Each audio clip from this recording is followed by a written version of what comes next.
They were out early one morning, panning in the stream for gold, surrounded by the rising mountains.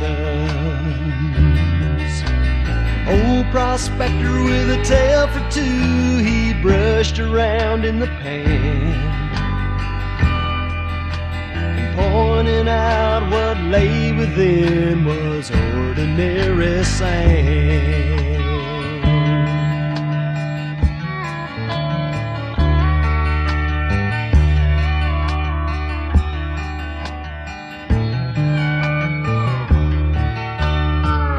He began with his story about 20 years before,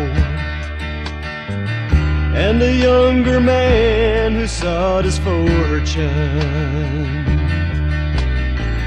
With a tear or two he told of searching for his treasure, but making known the gold he sought was ordinary pleasure.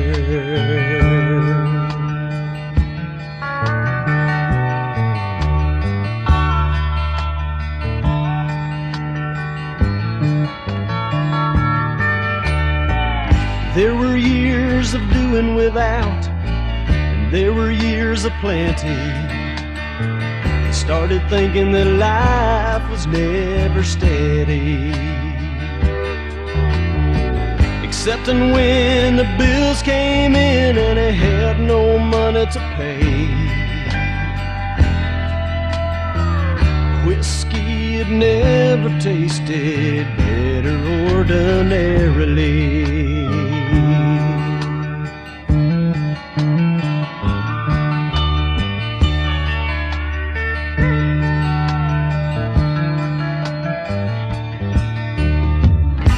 Concluded his story as it filled the air with a laugh, saying how he found the Lord and Savior,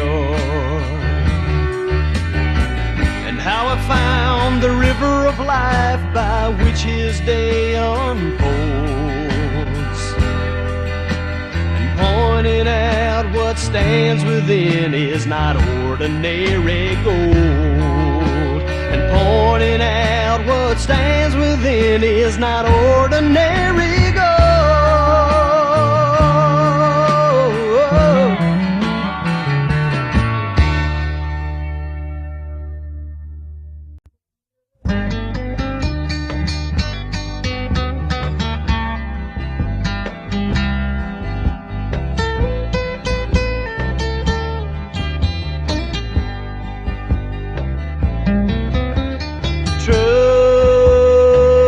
Trust in God,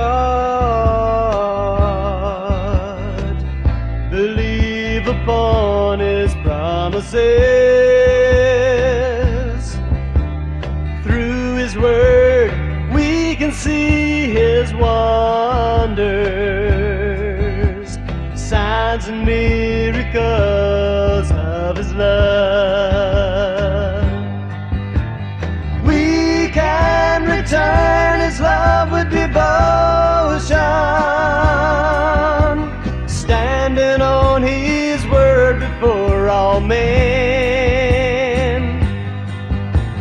We are His beloved and His chosen,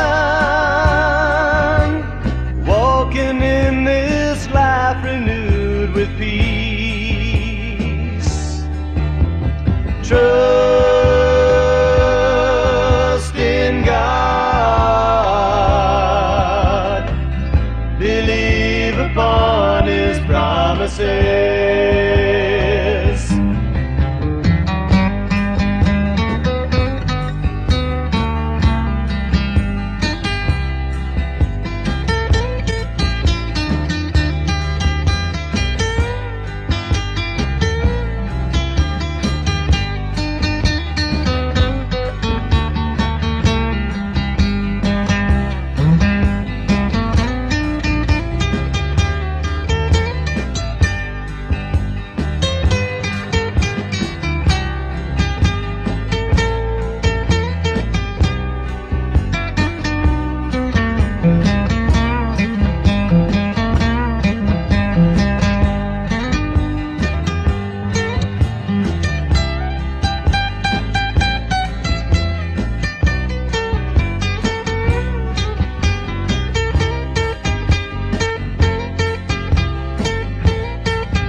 promises. Through His Word we can see His wonders, signs and miracles of His love. We can return His love with devotion, standing on His word before all men. We are His beloved and His chosen, walking in this life renewed with peace. Trust in God, believe upon His promises. Trust in God, believe upon His promises. Believe upon His promises. All right, welcome. Hello, I'm Mark Wallace. This is True North Studio, and today the topic is Beatitudes, Beatniks, and how to be super blessed. So what do Beatitudes and the Beat generation and being super blessed all have in common? Well, Jesus wondered the same thing.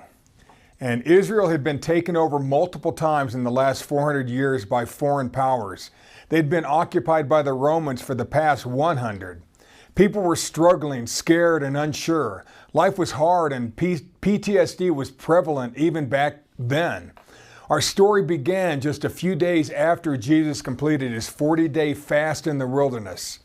It had been only a few short days since he first tasted the raw, guttural power of Holy Spirit. It had also been only a few short days since he had had to stand against and back down the actual devil himself with the Word of God. Things were going to be different now. Times were changing. There was something in the air. When Jesus started teaching truth, manifesting power, and talking about a better way to live, people became curious, especially the ones who were looking for more out of life. A massive crowd of searchers left their houses for a few hours or days to follow this Jesus guy, to hear him speak his amazing words. They even saw a few miracles. Watch the crowd grow exponentially. So they followed him up to a nearby mountain to hear him talk some more. And this meeting will be called the Sermon on the Mount. You've all heard of that. Now, they had never heard anything like him in their synagogues. This guy was good. He was real good. There was something different about this Jesus guy. A good different, refreshing. But his words made them restless, a good restless. He stirred something on their inside, something hidden but right near the surface, like a flash of light right out of the corner of your eye. They realized once again, for the first time, there was more to life, a lot more. They wanted more. They wanted truth and love and light. They could feel it. They were so close to truth they could taste it, almost. It's a fact, whenever there's been a great upheaval in society, there were people like us who want change, godly change, whether we can verbalize it or not. Whenever war seems common, whenever the government overreaches and tries to keep you down, whenever religious leaders are blatantly corrupt, there will be searchers. These seekers are people who no longer like things the way they are. They no longer want the status quo. But what are they looking for? They're all looking for what some call beatitude. Now, it's a weird word. Sounds a little religious. I recently heard somebody call it the Beatitude. Beatitude is taken from Matthew 5, where Jesus uses the word blessed 8 times in quick succession. And he opens his Sermon on the Mount by expressing a mindset, a thought pattern that will keep any of us super blessed no matter what hell has broken loose in our life or country or world. The Latin word for blessed is beatus, similar to the Italian beato, meaning both happy and blessed. I call it super blessed because I like to say it. The uneasiness Jesus saw in Israel way back then, we see in our country today. After World War II, the young people who lived through that hell were shaken. Many of the young people began to roam the country looking for answers, looking for something different, in pursuit of that happiness that eluded them in the Constitution. They knew there had to be a better way. There had to be answers that their parents didn't teach. Some turned to God, but not in their parents' way. The music changed to reflect this, and so did art and poetry, music, and even language. Just like the thousands in Jesus' day, people in the mid-1950s wanted something more, but they didn't know exactly what. In 1958, an edgy writer of the Times noticed this search, this longing of the youth. Jack Kerouac coined the term the Beat Generation because he felt those restless young people wandering the country, trying different things, were seeking beatitude. They were seeking God. Kerouac was captivated by the amazing spirituality he saw in the Beatitudes from Matthew 5. And, he shortened the religious-sounding word beatitude, as it was called in the church, to the word beat. It then morphed into the word beatnik. Now why am I telling you this? Because this teaching may help you find that extreme happiness that you too are searching for. After all the craziness that's happened in your life. Like Israel in the first century, we too have had multiple wars in short succession. World War I, called the war to end all wars. Then World War II, the big one. Then Korea, the forgotten war. Then Vietnam, Bosnia, Iraq, Afghanistan, and now some of our young men and women are heading to a recent war in Israel. And the search cycle continues even today. Jesus knew what the people needed. They needed to find a way to be super blessed, and so do we. So, how to be super blessed? Jesus opens his famous Sermon on the Mount with what's called the Beatitudes, which means super blessed or crazy blessed. If we can adopt even a portion of this sharing, we're going to see things we've never seen, hear things we've never heard, and we may just become the people we've always wanted to become. Let's take a running look at Matthew 5. You're blessed. Matthew 5 from the Message, verse 1. When Jesus saw his ministry drawing huge crowds, he climbed a hillside. And those who were apprenticed to him, the committed, climbed with him. Arriving at the quiet place, he sat down and taught his climbing companions. This is what he said. Verse 3, you are blessed when you're at the end of your rope. With less of you, there is more of God and his rule. Verse 4, you're blessed when you feel you've lost what's almost dear to you. Only then can you be embraced by the one most dear to you. You're blessed when you're content with just who you are, no more, no less. That's the moment you find yourselves proud owners of everything that can be bought. You're blessed when you've worked up a good appetite for God. He's food and drink and the best meal you'll ever eat. You're blessed when you care. At the moment of being careful, you find yourself cared for. You're blessed when you get your inside world, your mind and heart put right. Then you can see God in the outside world. You're blessed when you can show people how to cooperate instead of compete or fight. That's when you discover who you really are and your place in God's family. You're blessed when your commitment to God provokes persecution. The persecution drives you even deeper into God's kingdom. Not only that, count yourselves blessed every time people put you down or throw you out to speak lies about you to discredit me. What that's saying is that the truth is too close for comfort and they are uncomfortable. You can be glad when that happens. Give a cheer even. For though they don't like it, I do, and all heaven applauds. And know that you are in good company. My prophets and my witnesses have always gotten into this kind of trouble. Now, if you think about it, those few verses, when applied, could bless you big time. Now, let's break it down a bit. I think you'll like this. Matthew 5, 1 through 14 from the King James. And seeing the multitudes, he went up into a mountain, and when he was set, his disciples came unto him. And he opened his mouth and taught them, saying, 1. Blessed are the poor in spirit, for theirs is the kingdom of heaven. Now, poor in spirit does not mean humble, as so many wide-margin Bible aficionados say.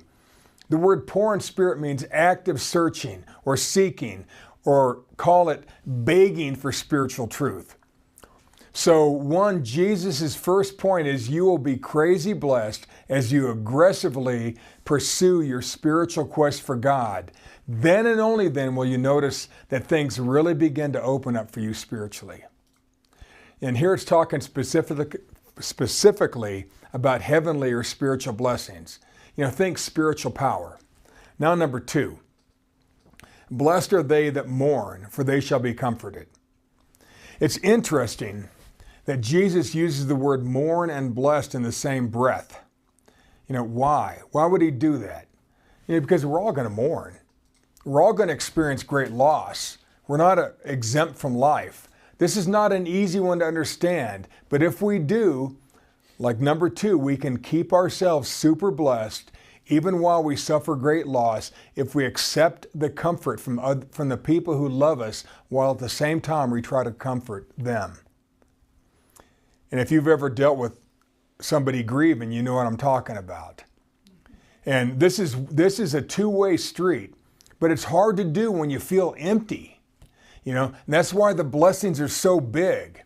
Now, number 3, this is the third blessed. Blessed are the meek, for they shall inherit the earth. Or in other words, we will be super blessed as we stay humble, as we still have room to learn. The benefit to our search will be we shall inherit the earth. Now, this is one of those open doors you always talk about. This is talking about physical abundance as opposed to the spiritual blessing from number 1. This blessing is that earthly abundance we all need and want. 4, blessed are they which do hunger and thirst after righteousness, for they shall be filled. This is not just your search for yourself or for that abundance that you so desperately want. This is about finding yourself. This is your quest. We all have one. Number 4, in my words, you will be super blessed as you give your all to live right and true and just. Your reward is you will be filled with all you can handle about yourself at that time. See, this is personal growth. This is not Platho, the one-time filling to the brim. This is more like Thanksgiving, where you eat all day and you come back later and eat even more and still have leftovers for the week. You're going to be filled with all you can handle about yourself today. Tomorrow's a different story, so be patient. Enjoy the journey. Life's a journey. Now the 5th one. Blessed are the merciful, for they shall obtain mercy. Now this one seems like a no-brainer, but it's not easy to show mercy or compassion when you feel wronged. Now here's the 5th one in my words. You will be super blessed as you express mercy and compassion. You will receive mercy and compassion back.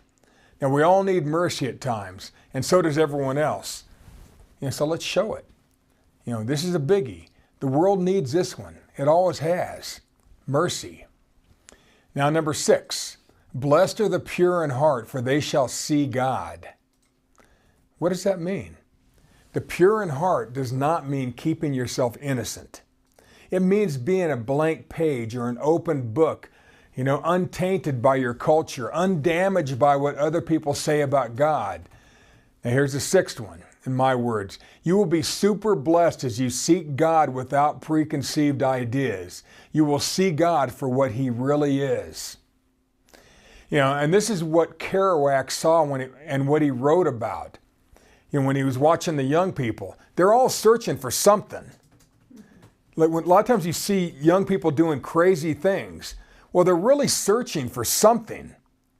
If they're traveling or doing drugs, it doesn't mean it's right, but they're really searching for God. That's what Kerouac thought. This is your personal walk with God. It's not mine. It's not your parents. It's not your preachers, nor the godless culture of the day. Keep an open heart for God individually. Then and only then will you see Him. Now, number 7. Blessed are the peacemakers, for they shall be called the children of God. A peacemaker is someone who brings peace to the situation. We don't add drama. We don't need to get even. We're the bigger people. We add peace. And here's the seventh one, in my words. You will be super blessed as you make peace happen in difficult situations. People will think of you as a child of God, because you're going to represent God. They're going to see something different about you. Even hateful people will notice that you are different. 8. Now this is a hard one. Trying to keep yourself blessed when you are being hunted down, attacked, and hated, all because you're just trying to live right. Jesus even hits this one twice. Blessed are they which are persecuted for righteousness' sake, for theirs is the kingdom of God, of heaven. Now, in my words, you will be super blessed even when you're being persecuted for doing the word, because you will walk with unbelievable spiritual power. When the pressure's on is when most of us shine. Isn't that the way it is? Yeah. That's when I've seen spiritual power manifested the most. Then Jesus repeats this type of attack probably because hate comes in waves. Bad things stack up. Friends turn away one by one, or they turn on you one by one. Verse 11, blessed are ye when men shall revile you and persecute you, and shall say all manner of evil against you falsely for my sake. Well, this could be ripped from today's headlines, couldn't it? You know, verse 12, rejoice and be exceeding glad, for great is your reward in heaven. For so persecuted they the prophets which were before you. Have you ever had a time when you spoke up for what's right and the whole world seemed to turn on you? I know you have.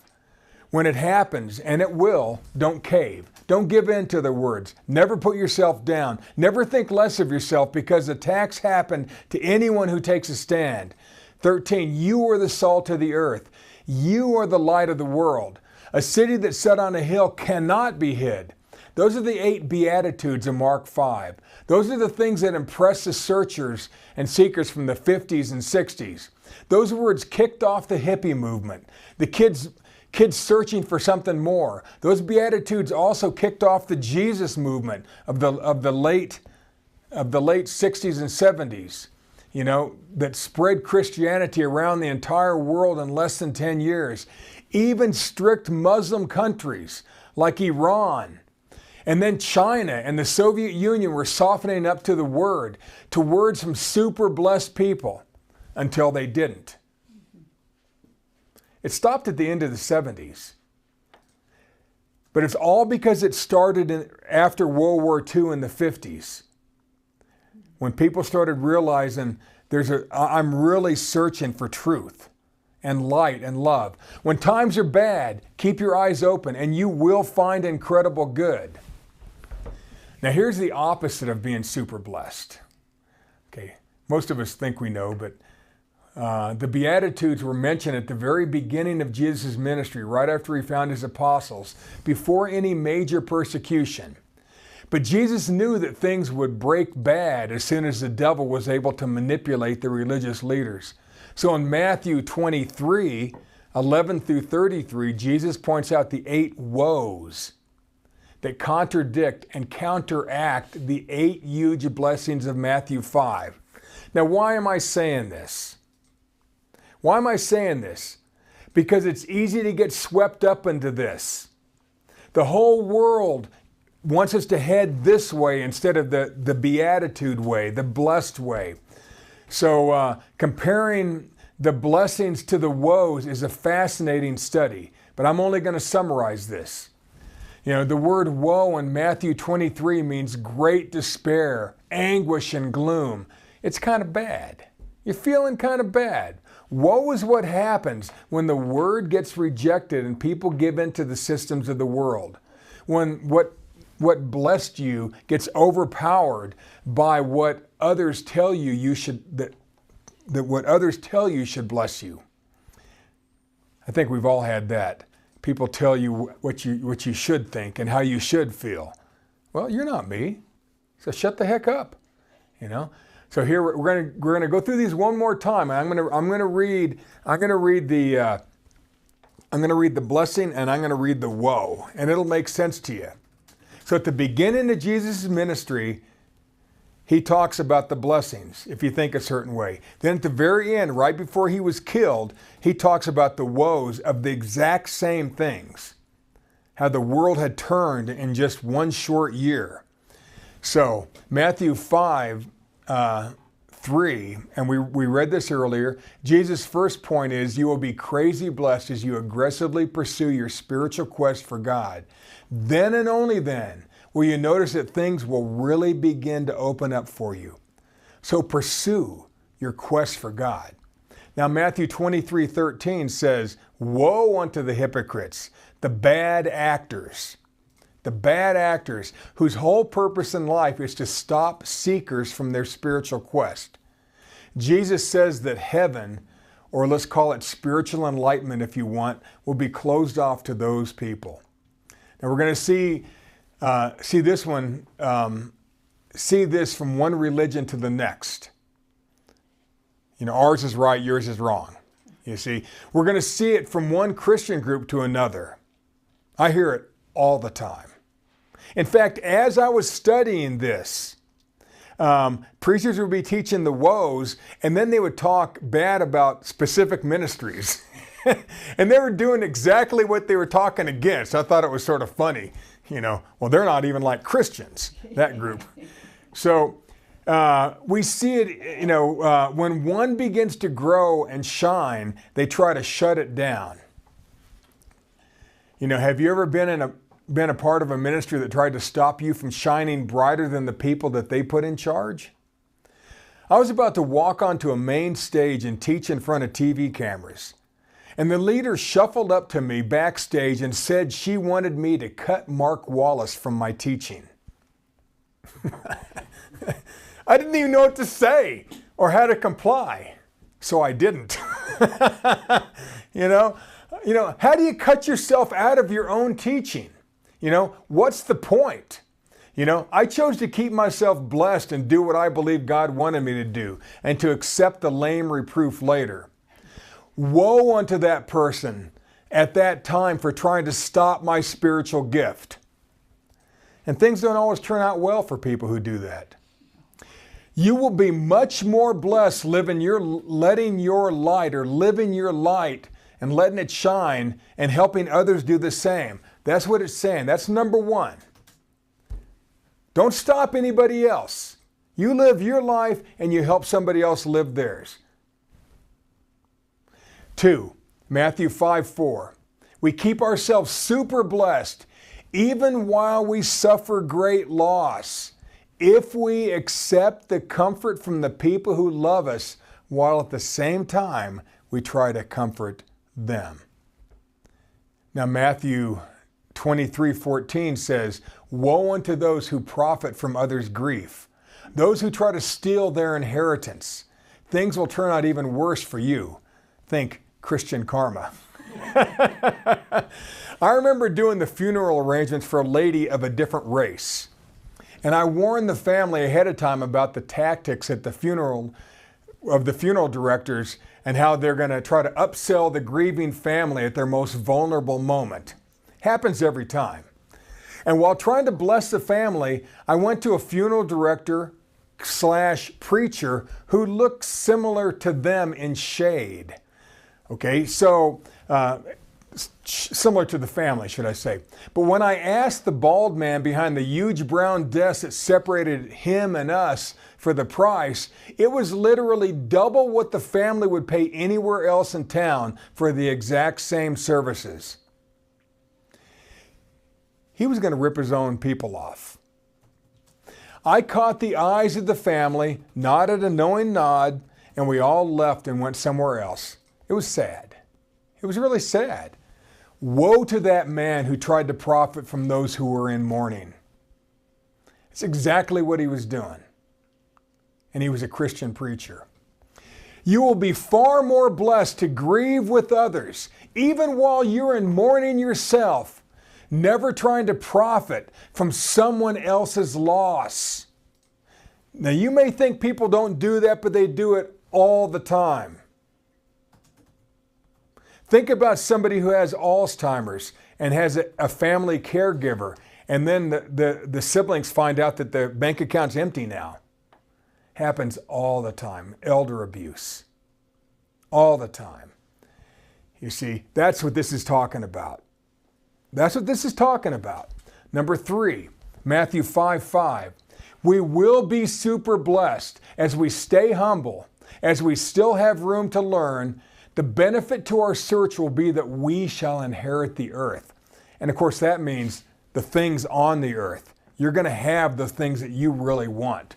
Now, Matthew 23:15, this is the opposite, right before Jesus dies, and he says, woe to those leaders who try to turn a proselyte, a gullible new seeker, into a child of hell twice as bad as them. Now, I know a lot of you think that's talking just about seed of the serpent, men and women, but it's not. We see this in business and acting, in the music industry, and in ministries. You know, I went to a Bible college with a man who had a PhD in animal husbandry. And he told me when he took a new position at a research lab that they asked him, or he asked them what it'll take to advance. And they told him he'd need to stay late at work every night, go out and drink with the bosses, and would have to take up golf. Didn't say anything about doing a good job. You know, none of those things are bad. Staying late at work, having a drink, playing golf, they're not bad. But my friend put on maybe 60 pounds to where he started having heart problems, and he began to have marital problems. And no matter how much he drank or how good he got at golf, he still never fit with that company. Woe to those who try to turn the innocent people into people far worse than themselves. You see it in Hollywood with child actors. They're innocent little kids, and by the time they're in their 20s, they're lunatics, most of them. That's what this is talking about. You see it at your job where your boss will try to make you become something you aren't, or people will want you to lie to them, you know, just so they look good. So you will be so blessed as we don't just give ourselves as we don't just give ourselves the room and time to grow, but we help others do the same. In other words, you help yourself grow, but also help other people grow at the same time. That's how we'll be the most blessed. Now the 4th one, Matthew 5:6. You will be super blessed as you give your all to live right and true and just. Your reward is you will be filled with all you can handle about yourself at the time. And most people are searching for themselves. They're wanting to make a better self. We all want to. You want to be better at your job. You want to be better in your marriage. You want to be just better. Matthew 23:16 says, woe to people who think the end justifies the means, because it never does. You've all seen people who will sacrifice their ethics, cut any corner, step on any head just to make it to the top. I was on my 4th interview to be a financial planner, and the owners of the company kept talking about how rich I was going to be. You're going to be making so much money. And these guys were just over the top. So I finally asked them, what was their business ethic?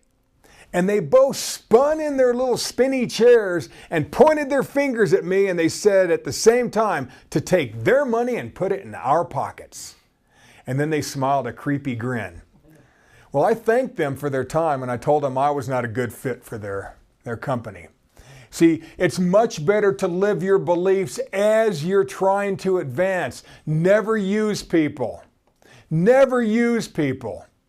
You know, live your beliefs. Now the 5th one, Matthew 5:7. You will be super blessed as you express mercy and compassion. You'll receive mercy and compassion back. Now 23:23, again towards the end of Jesus' life, he says, woe unto those of you who do little things for show, but live like the devil himself when you're alone. And he uses the term, you strain at a little fly or a gnat, you know, out of your food in front of people, but you're going to eat a filthy camel when no one's looking. You see, a camel was considered a filthy animal to the Judeans. They couldn't eat anything with a split hoof. They had to have a solid hoof. So how many times have you heard about a failed minister who lost his church because of infidelity? All the time. All the time. It's not just one. Happens all the time. You know, they look good up in front of everybody. You know, they're straining that gnat. But when it comes to behind the scenes, they're sort of living like the devil himself and messing families up for the rest of their lives. See, the big blessing here is to not just look clean in your business dealings, but to just deal cleanly all the time. Now, number 6, Matthew 5:8. You will be super blessed as you seek God without preconceived ideas. You're going to see God for what He really is. How would you like to see God for what He really is? I would. Matthew 23:25 says, woe to those ministers or people who work hard to look good, but they're filthy on the inside. This is similar to the last one. I once did a job for a denominational minister who required his entire congregation to help him build his new home. Now, nothing wrong with helping, but to ask your people to take off of work and to work for you for free, to me seems a little bit dirty. You know, I could see that the people were unblessed and they were just doing it because they felt obligated to do it. You know, there was a believing breakdown.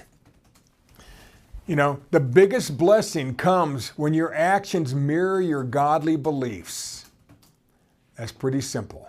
Now, number 7, Matthew 5:9. You will be super blessed as you make peace happen in difficult situations. People will think of you as a child of God.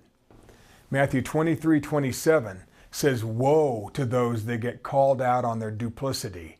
They're like a decorated grave. They're nice looking on the outside, but dead men's bones are on the inside. The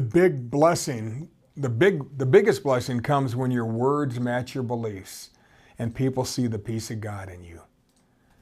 Now, the 8th one, this is the last one, Matthew 5:10. You will be super blessed even when you're being persecuted for doing the word, because you will walk with the unbelievable spiritual power. Matthew 23:29. This is the opposite.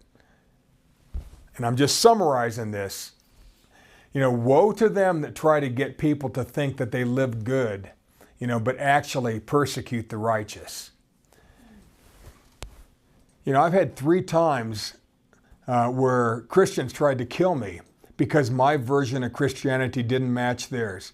Twice I had to literally disarm them by wrestling a pistol away from them. That's sort of kind of dangerous, you see. The biggest blessing comes when we walk with spiritual power during times of persecution for the word's sake. Those were Christians that tried to kill me 3 times. It doesn't make any sense. You see, that's not what the word is saying. It tells us to do here. You see, the biggest blessings come when we walk with spiritual power during times of persecution for the word's sake. You see, it had to be God working in me to not get shot or to not hurt them either. You see, those times. Those are times where time seems to slow down and we're able to win. We see things more clearly.